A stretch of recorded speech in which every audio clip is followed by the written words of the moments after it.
Hello, nature nerds. Today we're going to play in the sand.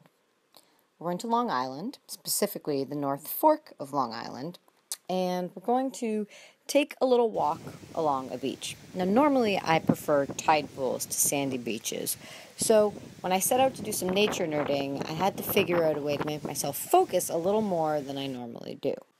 Because I don't usually pay very close attention to the sand when I'm walking along the beach, I thought I would focus on a small patch of sand and see what I could see when I looked up close. So I drew a square in the sand and started to look at just what was inside that square.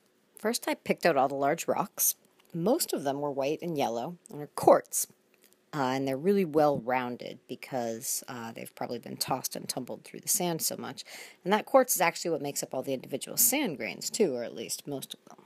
But it wasn't all quartz. There were some small chunks of granite and some red things that I think might have been weathered bricks too.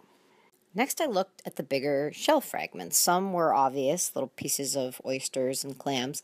The one in the middle with all those holes in it probably means that some sea stars were chomping on it.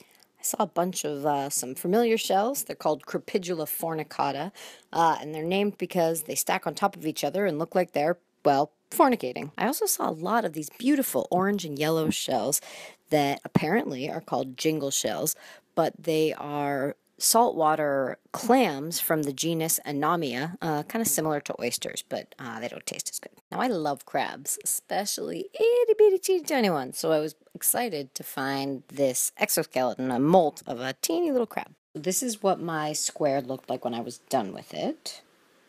But there was one other thing I wanted to tell you about because I kept seeing them everywhere, and they sort of looked like crayfish to me, and I had no idea what they were. And it turns out that they are a crab that I didn't know existed. I didn't see them alive, but I kept seeing their empty shells, the carapace. And it turns out they are called mole crabs. Some people call them sand fleas, but I had no idea that there was a whole other kind of crab in New England on beaches that I was not familiar with. And that made my nature nerding day.